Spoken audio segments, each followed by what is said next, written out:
Назарларыңызға алғашқы кек алушы қарсылық фильмін ұсынамын.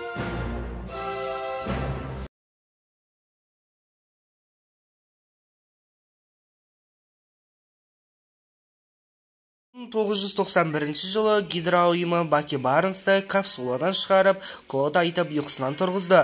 Тапсырма да береді. Тапсырма бойынша бір көлікті құлатып, багажындағы супер әскер ететін сары суды алып келу керек екен. Және де ол Гидраға тапсырманы орындап алып келеді. Қазіргі кезге келейік. Капитан Америка, Кран, Наташа Романов қылмыскерлерді қуып жүреді. Кэп, яғни Капитан Америка қылмыскер басшысын ұстап алады. Және ол Бакидің бір күні қайта жауыз болып кетуі мүмкін екенін айтып, Кэппен бірге жарылмақшы болады. Бірақ Ванда кенеттен келіп, қылмыскерді жоғары қарай ұшырып, абайсызда көп қабатты үйді зақымдап, біраз адам шығынын жасайды.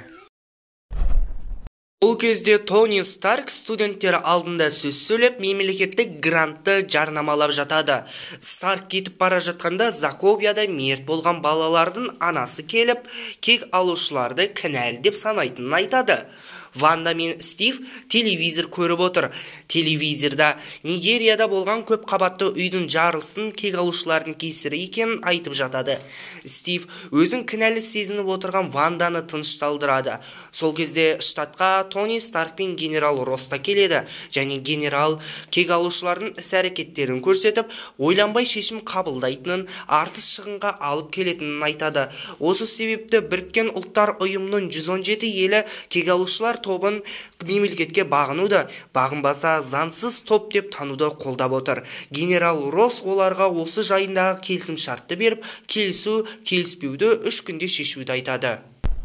Осыдан кейін бізге Барон Земо есімді жігітпен таныстырады. Ол бір таныс емес жігітті Раквинаға теріс қаратып іліп қойып, бір кодтар жазылған кітапты алады. Және таныс емес жігіттен 1991 жылғы 16 желтоқсанда не болғанын сұрайды. Бірақ керек жауабын ала алмаған соң жігітті суға тұншықтырып мерт қылады. Барон кітаптағы кодтарды оқиды. Сөйтсек бұл сөздер Бакиді басқаратын сөздер екен. Осы кезде кек алушылар келісім шарт жайлы сөйлесіп жатады. Тони Старк бұл кезде мемлекетке билікті беруді қолдайтынын айтады, ал Стив оған қарсы екенін айтады. Бірақ біраздан соң ол да келіседі. Сол кезде Стивке Пегги Картердің қайтыс болғаны туралы хабарлама келеді. Жерлеу рәсімде Пегги Картердің қызы қалған ұйымның бұрынғы мүшесі Шерон Картер керемет сөз сөйлеп, Стивті жігерлендіре бастайды. Жерлеу рәсімінен кейін Стивке Наташа келіп, Венаға келісімшартқа қол қоюға бара жатқанын айтады. Сол кезде Стив қол қоюдан бас тартатынын айтады. Венада Наташа Ваканданың патшасының үлкен ұлы Тчаламен танысады. Тчаланың әкесі Тчака Капитан Американың келмегенін ұнатпады. Тчака сөз сөйлеп тұрғанда терезе жақтан жарылыс болып, Тчака және бірнеше адамдар қайтыс болады. Сол кезде жаңалықтарда жарылысты Баки Барнстың жасағаны туралы айтылып жатады. Шерон Венаға ұшуға дайындала бастайды. Наташа Ваканда мұрагері Тчаланы жұбатады, ал ол кек алатынын айтады. Сол кезде алыс емес жерде Стив Наташаға звондап, іздеуге араласпауын өтінеді. Бірақ Наташа оны тыңдамайды. Шерон Стивке Бакидің қайда екені туралы құжатты береді және уже Бакиді өлтіру жайлы бұйрық шыққанын айтады. Қысқы әскер бұл кезде Бухаресте жүріп, газеттен хабарды оқиды. Үйіне келгенде ол Стивті кездестіреді және Бакиді ұстауға спецназдар келе жатыр. Баки өзінің бұл істі жасамағанын айтып, спецназдармен төбелеседі. Сол кезде шайқасқа Қара Қабланда қосылады. Кім бұл десеңіздер, бұл Ваканда ханзадасы Тчала. Қара Қаблан супер қабілетке ие және костюмы вибраниумнан жасалған екен. Тчала Бакиді қуа жөнеледі. Стив пен Бакиді спецназдар ұстап алады және осы жерге Роудс да келіп, Стивті де қылмыскер деп жариялайды. Бұл кезде Вижн мен Ванда мұнарада болады және Вижн Ванданы мұнарадан шығуға жол бермей жүреді. Қылмыскер батырларымызды Берлинге алып келеді. Онда Бакиді капсулаға салып психиатрикалық сауалнамадан өткізбек. Террористерге қарсы спецагенттердің басшысы Стивті бір офиске келеді және онда Тони, Наташа, Росс жүр екен. Тони Стивке келісімшартқа қол қоюға шақырады. Бірақ Стив Тонимен ұрсысып қол қоюдан тағы да бас тартады. Сол кезде Бакиден сауалнаманы доктор емес, Барон Земо алып отыр екен. Осы уақытта электростанцияда бір доставка келіп, ішінен электромагниттік бомба шығып, жарылады да Баки тұрақтаған штабта жарық сөнеді. Барон осы кезде Бакиді капсуладан шығарып алады. Шерон бұл жерде бір нәрсе дұрыс емес екенін сезеді. Стив пен Сэм Бакиге жүгіріп кетіп қалады. Барон кодды айтып Бакиді дуалап 1991 жыл 16 желтоқсандағы оқиғаны сұрайды. Стив пен Сэм келіп жетеді да Баронды ұстап алады. Барон мемлекеттің құлдырағанын қалайтынын айтады. Сол кезде кенеттен Баки шығып, екеуімен төбелесіп, Стивті лифті шахтасына лақтырып жібереді. Сыртқа шыққанда Шеронды, Тониді де, T'Challаны да Баки жеңеді. Сэм оны қуалайды, бірақ жоғалтып алады. Стив оны вертолетқа мініп жатқан жерінен тауып алады да тікұшақты ұстап қалады. Содан тікұшақ суға құлайды. Стив Бакиді бұрынғы досы болғаны үшін құтқарып қалады. Баки өз-өзіне келіп қыран мен кепке Гидраның ойлап тапқан коддау жүйесіне дуаланып қалғанын айтады. Ол Земоның басқа да супер әскерлер жатқан зертхананың қайда екенін сұрағанын айтады. Сөйтсек 1991 жылы Гидра ұйымы ондаған адамдарға сары су егіп, супер әскер етіп сынап көрген екен. Бірақ біреу бақылаудан шығып, адамдарды өлтірген соң супер әскерлерді капсулаға салып қойғанын айтады. Егер Земо бұл супер әскерлерге қол жеткізсе, кез келген елді құлата алатын айтады. Сэм бұның бәрін Тониге айтқысы келді. Бірақ Стив Тонидің бұл сөздерге сенетінен күмәнданып, өзі шешкісі келетінін айтады. Сэм, онда өзіміз басқа супер әскерлерді жинайық дейді. Генерал Росс Тониге келіп, қашқындарды табуға 36 сағат уақыт беріп іздеу салады. Осыдан кейін Тони оларды іздеу үшін команда жинай бастайды. Нью-Йоркта 14 жасар жасөспірім әпкесі Тони Старкпен сөйлесіп отырғанын көреді. Сөйтсек бұл бала Питер Паркер, яғни өрмекші адам екен. Тони Старк Питерді Германияға барып, Стивті тұтқындауға көмектесуге келістіреді. Ал Наташа T'Challaмен сөйлесіп командаға шақырады. Клинт Бартон кек алушылар мұнарасына келіп, Вижнді жеңіп Ванданы Кэптің командасына алып кетеді. Келесі күні Шерон Стив пен Сэмге костюмдерін алып келеді.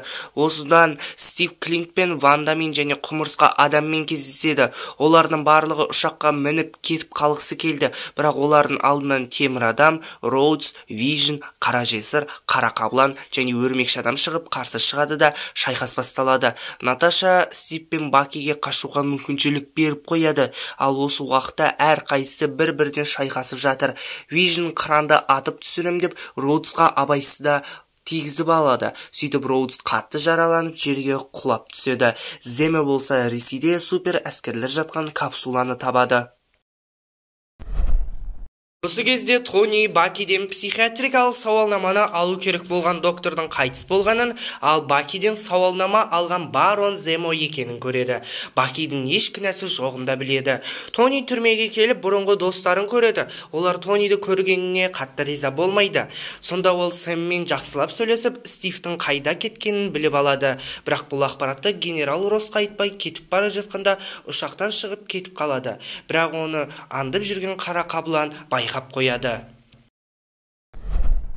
Кэп пен Баки зертханаға келеді және оның есігі ашық тұр екен. Кейіннен Старк та оларға қосылып бірге Земоны іздей бастайды. Сөйтіп олар көз жұмған супер әскерлерді көреді. Сол кезде олар Земоны да табады. Ал ол болса супер әскерлердің баяғыда көз жұмғанын көріп өкініп отыр. Және 1991 жыл 16 желтоқсандағы жазбаны көрсетеді. Онда қысқа әскер супер әскер ететін сары суды алу үшін Тони Старктың әке-шешесін өлтіріпті. Оны Старк көріп ашуланып қысқа әскермен шайқасады. Қысқа әскер досы болған үшін Кэпте темір адамға қарсы шығады. Қысқа әскер темір қолынан айырылады, ал Кэп темір адамның костюмын сындырып, Бакиді алып кетіп қалады. Бұл кезде қара қаблан Земоны тауып алып, ол өз-өзіне қол жұмсайтын кезінде тоқтатып қалып, Земоны капсулаға отырғызып қояды. Тони кек алушылар мұнарасына келеді және онда Роудс қайтадан жүруді үйреніп жүреді. Тони Стивтен хат алады. Ол хатта Тониден әке-шешесінің қайтыс болғанына қайғыратынын және достарының түрмеде отырғанын қаламайтынын айтады. Осыдан кейін түрмеде Стив достарын алып қашыпты, ал генерал Тониге звондағанда ол тұтқаны көтермеді. Сцена после титрда бір қолды Бакиді T'Challa капсулаға салып жатқанын және Стив оған көмектескен үшін рахмет айтып жатқанын көреміз. Ал бұл уақытта Питер Тони берген костюмды қызықтап жатыр екен.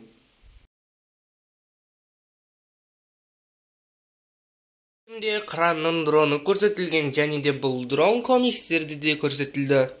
Тони Старк мемлекеттік грантты жарнамалады, және де дәл осы кезде ол бір технологияны қолданды, және де бұл алдағы Marvel фильмдерінің бірінде бір жауыздың қолына тимек. Тони сахнадан шыққаннан соң оның алдынан Заковиядағы балалар өлгені үшін жылап бір ана шықты, және де бұл ана комикстерде де болды. Стив Роджерс телевизор көріп отырған уақытта кадрдан біз мына бір суретті байқаймыз, және де бұл сурет алғашқы кек алушының бірінші бөлімінде болған. Онымен бірге мына бір қағазды да байқаймыз, және де бұл да алғашқы кек алушылар фильмінде болған документ. Егер мына бір кадрға жақсылап қарайтын болса, столдың арғы шетіндегілер бұл болашақта болатын кек алушылар шексіздік соғысы фильмде жойылатын кейіпкерлер болса, ендігі бір жағында аман қалатын кейіпкерлер негізді тұр. Енді кек алушылардың кесірінен көз жұмған адам шығындарына қарайтын болсақ, Нью-Йоркта 74 адам, Африкада 23 адам, және де 2015 жылы Альтронның кесірінен 177 адам мерт болыпты. Олардың барлығын қосар болсақ, біз 274 деген санды аламыз. Және де кек алушылардың 274 бөлімінде жалпы дәл осыған ұқсас жағдай болған, және де осы жерде де Барон Земо атты жауызбен шайқасқан. Барон Земо демекші, жалпы Барон Земо комикстерде де болған, бірақ та оның түрі мүлдем басқаша, яғни фиолетовый маска тағып алып жүрген еді. Бакиді капсулаға отырғызар уақытта оны D23 деген капсулаға отырғызады, және де Диснейде D23 Expo дегенде көрме бар. Қысқы әскер мен Наташа Романов шайқасып жатқан уақытта Наташа тағда мені тұншықтырып тұрсын дегендей қылды. Естеріңізге сала кетсе, 2014 жылы алғашқы кек алушы басқа соғыс фильмінде Наташа баяғыда қысқы әскерді кездестіріп, ішінен жарақат алғанын айтқан. Бірақ та бұл жағдай жайлы толығырақ айтпады. Шамасы қысқы әскер екеуі ұзақ шайқасқан болуы да мүмкін, және де қысқы әскердің есінде бұл шайқас қалып кеткен де болуы мүмкін. Себебі қысқы әскердің қарулар тұратын бөлмесінде Романов есімді сөреде бар екен.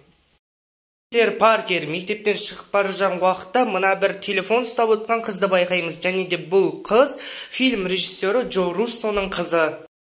Тони Старк Питер Паркерді кекетіп Спайдер-Линк, Спайдер-Бой деп атайды, және де комикстерді Спайдер-Линк және Спайдер-Бой дегенде өрмекші версиялар болған.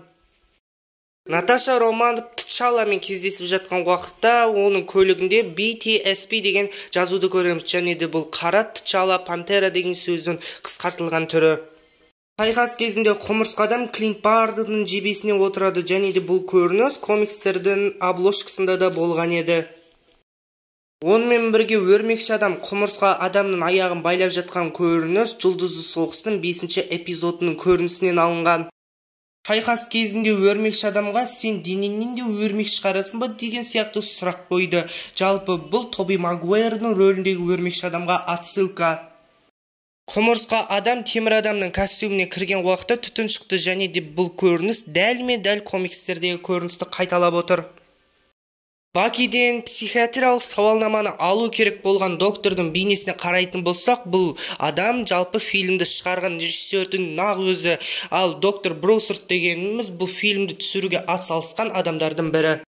Шайқас кезіндегі көптеген бейнелер бұлар комикстен алынған. Мысалға, мына бір сәтпен, мына бір сәт, мына бір кадрмен, мына бір кадр, және де мына бір уақытпен, мына бір комикстің беттері дәл бір-біріне сай келіп тұр.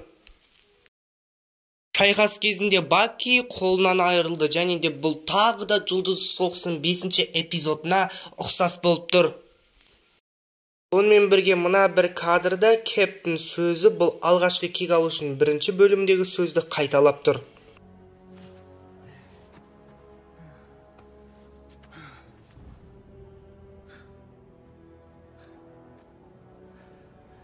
Да, я только начал.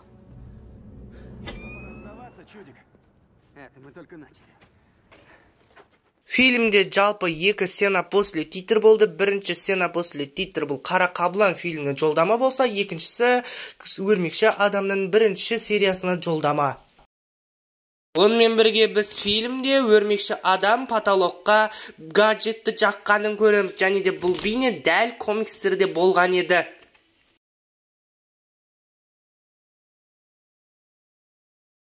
Бірінші фильмнің минустарынан басасақ, фильм ең біріншіден өте ұзақ. Екіншіден, фильмде кейбір кейіпкерлердің мінездері ауысып кеткен. Әсіресе Капитан Америка мен Темір адамның мінездері мүлдем басқаша. Мысалға, Темір адам көбінесе заңсыз әрекеттер жасайтын болса, бұл жерде заңды қолдады. Ал Капитан Америка үнемі белгілі тапсырмалармен жүріп, заңды қолдаса, бұл жолы енді заңға қарсы шықты.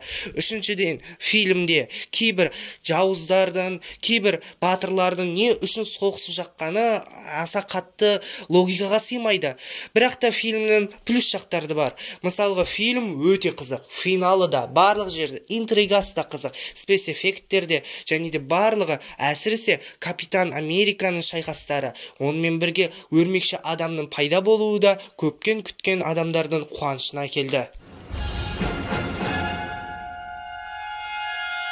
Видео аяқталды. Видеоны аса лайк басып, арнаға тіркеліп қоңыраушаны басып кетіңіздер. Сау болыңыздар.